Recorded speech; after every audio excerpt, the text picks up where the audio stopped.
పుట్టామధు వైఎస్ఆర్ కాంగ్రెస్ లీడర్గా రాజకీయాల్లోకి వచ్చిన పుట్టామధు మొన్నటి ఎన్నికల్లో టీఆర్ఎస్ అభ్యర్థిగా మంత్రి నుంచి గెలిచారు.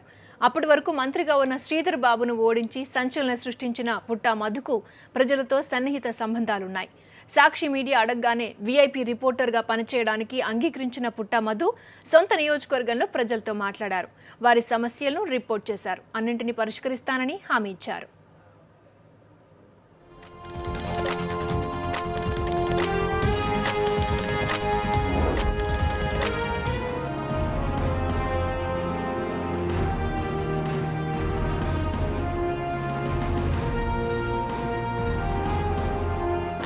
ఈరోజు పెద్దంపేట గ్రామ పంచాయతీ పరిధిలో వీఐపీ రిపోర్టర్గా సాక్షి వారి ఆధ్వర్యంలో ఈ గ్రామానికి రావడం జరిగింది. వారి సమస్యలను ప్రత్యక్షంగా తెలుసుకోవడానికి వెళ్దాం. చెప్పండి, మీ సమస్యలు ఏమున్నాయి ఊర్లో? కనీసం బస్ సౌకర్యం లేదు, ఆటో సౌకర్యం లేదు. మాకు ఈ ఊళ్ళో అసలు మేము ఎందుకుంటున్నామో మాకే అర్థం అవుతలేదు. ఇంకా కూడా అంటే ఏం చేయమంటారు? మాకు కనీసం బస్ సౌకర్యం లేకున్నా కనీసం ఆటో వెహికల్ అన్న ఇటు మొక్కని వస్తే మాకు ఆడోళ్ళకి ఎంత తిప్పలవుతుంది సార్. ఒక్కరు పోవడానికి ఆడోళ్ళు అక్కడికి పోవడానికి భయపడతారు. స్టేజ్ కాడికి పోవడానికి ఆ ఆడలో తాళ్ళు గుంజుకుంటారు, దొంగలు పడతారు. మేము మా పరిస్థితి ఏంది? ఇక్కడ ఈ చుట్టూ జంగల్లే ఉన్నాయి కదా సార్. మాకు ఏమున్నది ఇక్కడ? ఏం లేదు, ఉందామంటే ఏం లేదు. కనీసం పోవడానికి కూడా బస్ సౌకర్యం లేదు. కనీసం బస్సు లేకున్నా మంచిదే. ఎన్ని రోజులైంది? సౌకర్యం ఏమన్నా లేదు. ఎన్ని రోజులైంది ఈ సమస్య? మేము ఇక్కడ 20 ఏళ్ళు అవుతుంది. 20 ఏళ్ళ సంది మాకు ఇదే సమస్య. ఆటో లేదు, కనీసం ఆటో కూడా టైంకు రాదు. ఇప్పుడు ఎవరైనా ప్రాబ్లం అయితే మాత్రం బండి ఉంటేనే, బండి ప్రాబ్లం లేకుండా పోతారు. బండి లేని వాళ్ళ మాలాంటి వాళ్ళ పరిస్థితి ఏంది? అంతే మా పరిస్థితి కదా ఒక్కటే. మాకు బస్ సౌకర్యం లేదు. కనీసం ఆడోళ్ళం ఇక్కడ పని చేద్దామంటే మీకు ఊరు పోయింది, మీకు ఏ పని లేదు. మగోళ్ళకి ఏం పని లేదు, ఆడోళ్ళకి ఏం పని లేదు. మా కోరుకున్న అక్కడ భూమి ప్యాకేజీ పోయిన ఇక్కడ సౌలతు, ఇక్కడ ఉన్న దేవుళ్ళు మళ్ళీ అక్కడికి రావాలి. బడి గుడి అన్ని ఆఫీసులు అన్నీ కావాలి మాకు. అంతే ఇక కోరుకునేది ఏం లేదు. కమానపురం మధ్యలో కలవశల మధ్యలోనే కావాలని అనుకుంటున్నాం మేము. 10 సంవత్సరాల సంది అదే ముచ్చట చెప్తారు, ఇదే ముచ్చట జరుగుతూనే ఉన్నది. చివరికి మీరు గెలిచిండ్రు, మీతోనన్న మాకు న్యాయం జరగాలి. ఇంత తప్పగా మేము కోరేది ఏం లేదు. అందరికి ప్యాకేజ్ వర్తించాలి. వచ్చే డబ్బు కూడా అందరికి ఒక్కంత రావాలి. ఈ ఊళ్ళో ఉన్న వాళ్ళకి కానీ లేని వాళ్ళకి కానీ చివరికి వచ్చింది లాస్ట్కు. ఇప్పుడు కలవశల మధ్యలో కమానపురం మధ్యలో ప్లేట్లు అయితే కావాలి. చెప్పమ్మా, మీరేమనుకుంటున్నారు? చెప్పండి, మీ సమస్య చెప్పండి. అక్కడ స్నడ్డర్ కాలనీ దగ్గర కల్వచర్ల కమన్పూరి మధ్యలో మాకు జాగ కావాలని అందరం అనుకున్నది కదే ఒకటే. అందరి సమస్య ఇప్పుడు అదే ఉంది. ఇంకా వేరే ఏం సమస్యలు లేవు ఇక ఊర్లో? ఊర్లో ఎందుకు సమస్యలు ఉండే కానీ ఇప్పుడు ప్రస్తుతానికి అది ఉన్నది కానీ అందరూ అదే చెప్తారు. ఎక్కువ కలవచేర్ల కానీ హనుమాన్ల కాడికి ఇస్తాన్నారు అటు. ఇప్పుడేమో ఇటు లింగాల, ఇప్పుడు ఇది అటు బిట్టువెళ్ళి ఇట్లా అంటారు సార్. మరి ఎట్లా దీని పరిష్కారం? మాకు కొద్దిగా రోడ్డు దగ్గర ఉండాలి. ఎటైనా కానీ మేము అటు పోవటానికి ఇది చేసడానికి మాకు తక్కువ కాకుండా. ఎన్ని సంవత్సరాలు ఈ సమస్య? ఈ సమస్య చెప్తాను 4 సంవత్సరాలు అయితే, 4-5 సంవత్సరాలు అయ్యాయి. అప్పుడైతే అటు చూపించింది, మా వాళ్ళందరినీ ఒకసారి బస్సు తీసుకుపోయి చూపించిండ్రు. సరే అక్కడ అయితే సరే అనుకుని అన్నారు వీళ్ళందరూ. ఒక సింగరేణి సమస్యనే ఇంకేమైనా ఉందా? సింగరేణి సమస్య అంటే ఇప్పుడు వీళ్ళందరికీ మాకైతే పట్టభూములలో అందరికీ మాకు పట్టభూమి కొనిండ్రి. మీరు మాకు పరంపోక ఒకనాడు అక్కడికి పోతే బాగా లొల్లికి వచ్చారు. ఆడోళ్ళు చీపురు చెప్పులు తీసుకొచ్చారు. అక్కడికి ఎక్కడ లింగాల ఆడ లొల్లి అయింది మాకు. మేము అందరం పోయాం ఆడికి. పోతే ఇక్కడ రాయసం సర్పంచ్ వాళ్ళు అందరూ ఇక మరి మాకైతే అమ్మ మేము ఈ భూమి కొరకు ఏం రాలేదు, మమ్మల్ని ఎందుకు తిడతారు అనుకొని వీళ్ళందరూ అనటం జరిగింది. దొర మాకైతే పట్టభూమి మంచిగా రోడ్డు పనులు చూసి ఇయ్యింది. దయచేసి మీరు ఏమనుకోకూడదు. గర్వి కాలం మేము ఇక అన్నం లేకుండా అయిపోతాను. ఇక్కడ భూములు లేవు, జాగాలు లేవు, ఇల్లు లేవు, ఇరువట్లు అన్నీ లేవు. కూలిపోతాను అందరూ, పబ్లిక్ మొత్తం. మీ ఊరిలో ఈ సమస్యలు ఇట్లా పేరుకపోవడానికి కారణం ఏంటి? గత 15 సంవత్సరాల నుండి ఈ సింగరేణి కాలరీస్ కంపెనీ వాళ్ళు మా ల్యాండ్లు తీసుకోవడం జరిగింది. అప్పటి నుండి వ్యవసాయ పొలాలు మొత్తం తీసుకోవడం జరిగింది. ఆ వ్యవసాయ ల్యాండ్లలో కూడా మాకు అప్పుడు 11,000, 15,000, 18,000 చొప్పున రేట్లు కట్టించారు. అప్పుడు కూడా ఆ రేట్లు సరిపోక మేము బాగా ఇబ్బందులకు గురైనాం. అయినా ఇప్పుడు మళ్ళీ టోటల్గా ఊరు కూడా తీసుకోవడం జరిగింది. ఊరు పేమెంట్ అయ్యి కూడా ఇప్పటికి 4 సంవత్సరాలు గడుస్తుంది. 4 సంవత్సరాలు గడిచినా మాకు వేరే ప్రాంతాల కాడ మాకు మేము కోరుకున్న ప్లేస్లో ప్లాట్లు ఇవ్వాలని చెప్పడం జరిగింది. అది చెప్పడం కాకుండా వాళ్ళకు రూల్ కూడా ఒక జీవో ఉంది. ఏంటంటే మాకు ఇళ్ళకు పేమెంట్ ఇచ్చే ముందే అడ్వాన్స్గా మాకు R&R ప్యాకేజ్ సైడ్ చూపించాలా.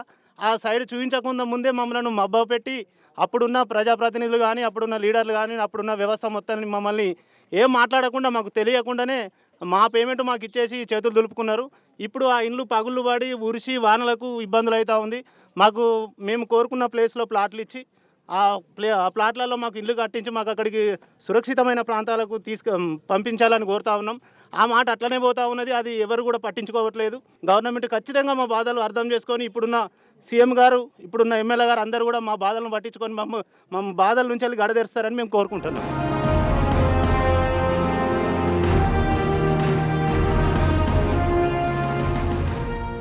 టోటల్గా విలేజే సమస్యలతో సుడిగుండంలో చుట్టుకున్నది. దాదాపుగా గత 5-6 ఏళ్ళ నుంచి విలేజ్ ఇప్పుడు పోతా అప్పుడు పోతా అన్నట్టే ఉన్నది. ఇక్కడున్న ప్రజలు కోరుకునేది మాత్రం ఓన్లీ ప్లాట్ల విషయంలో కొంచెం జోప్యం అయితే ఉంది. ఆ ప్లాట్లు ఇదివరకు ఉన్న గతంలో ఉన్న ఆర్డీఓలు కానీ సింగరేణి అధికారులు కానీ అప్పుడున్నటువంటి ప్రభుత్వం కానీ కాలువచెర్ల కమాన్పూర్ మధ్యలో ఇస్తామని చెప్పి చాలాసార్లు ల్యాండ్ చూపించడం జరిగింది. ప్రతి ఒక్కరి గుండెల్లో అదే కావాలని ఉన్నది. అయితే ఆ సమస్యతోనే పెండింగ్ అయితే ఉంది. ఇంకా ఒకటి ప్యాకేజ్ విషయంలో కూడా చాలా విధాల ఇక్కడ అవకతవకలు జరిగినాయి. ఈ ప్యాకేజీని కూడా ఏదైతే 18 సంవత్సరాలు నిండిన అమ్మాయిలకు అబ్బాయిలకు అందరికీ రావాలి. ప్లాట్లు కూడా మేమైతే ఎట్లాంటి ల్యాండ్ కోల్పోయినామో అటువంటి పట్టా ల్యాండే కొనియాలి. కొత్త జీవో ఇక్కడ ఉన్న వాళ్ళందరికీ కూడా వర్తించే విధంగా ప్యాకేజీలా రావాలి. మాకు ఊరు సమక్షలు ఉన్న కాడ సౌలతి మాకు ఇల్లు కాడ కావాలి. ఈ ప్యాకేజ్ గురించి మాకు ఇచ్చేయాలి. ఇల్లు మాకు కోరుకున్న కాడనైతే స్థలం ఇవ్వాలి. ఇప్పుడు 5-6 ఏళ్ళ సింది కూడా మేము ఇప్పటికీ బాధపడతాను. ఇల్లు కూలిపోయే అవకాశం ఉన్నాయి. ఇద్దరు పెద్ద మనుషులు ఉన్న కాడ కూడా మాకు ఇప్పుడు హాస్పిటల్కి పోదామంటే బండ్లు లేవు, బస్సులు లేవు, ఏం లేవు. ఇంట్లో ఉంటాను. మీరు కోరుకున్నది కాడ మాకు జాగ ఇవ్వాలి. ఎక్కడ అనుకుంటారు? ఎక్కడంటే మాకు ఇచ్చిన కాడ సవలతు ఉన్న కాడ, మీరు సవలతు చూపెట్టిన కాడ మేము ఉంటాం. మీ ప్యాకేజ్ లేదు. పింఛన్లు కూడా పోయినాయి.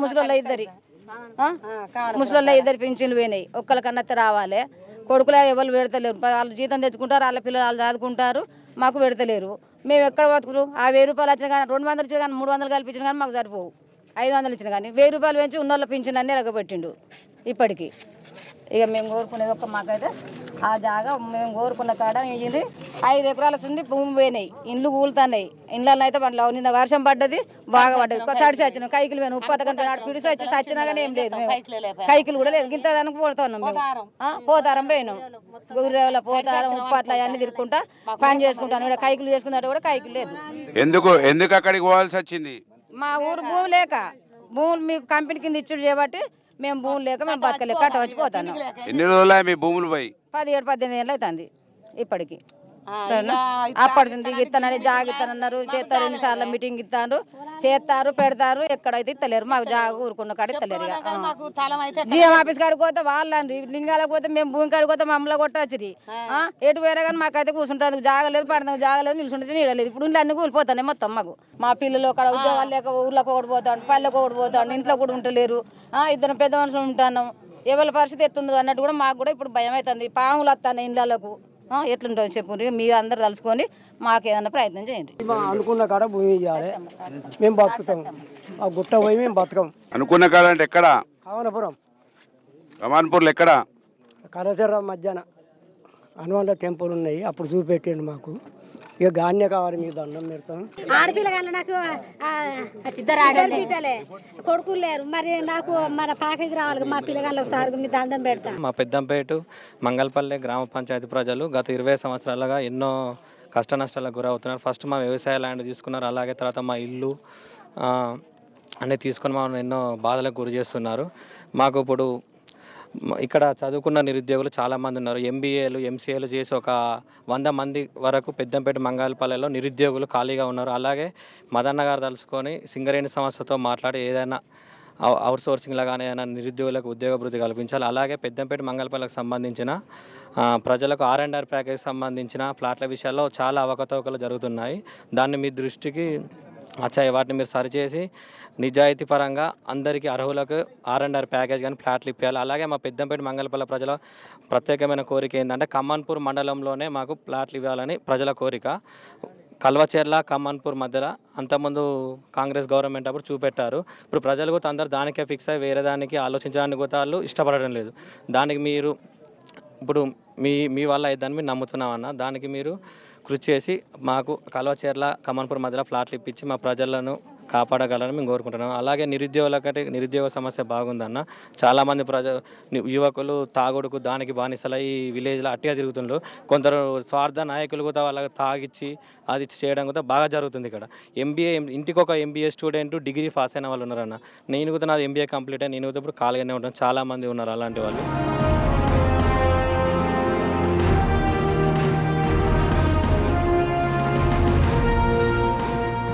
దాదాపు 20 సంవత్సరాల నుండి పెద్దంపేట గ్రామంలో మరి సింగరేణి వారికి సహకరించి దేశానికి వెలుగునివ్వాలి, మేము కూడా దాంట్లో భాగస్వాములు కావాలని సర్వస్వం కోల్పోయినటువంటి ఈ గ్రామస్తులు మరి 20 సంవత్సరాల నుంచి బాధలతో ఇబ్బందులతో వారి ప్యాకేజీలు రాకుండా వారి యొక్క ఈ అమౌంట్ రాకుండా అనేక ఇబ్బందులు పడుతున్నటువంటి ఈ పెద్దంపేట గ్రామ ప్రజల పరిస్థితిని మనకు కళ్ళకద్దినట్టుగా వారు చూపించడం జరిగింది.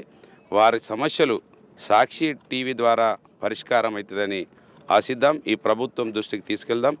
మరి ఈ విషయాలన్నిటిపైన సమగ్రంగా వివరించినటువంటి ప్రజలకు అండగా సాక్షి టీవీ ఉంటుంది మరి అని ఆశిస్తూ ఈరోజు కెమెరామెన్ సతీష్తో విఐపి రిపోర్టర్ మీ పుట్టమధు.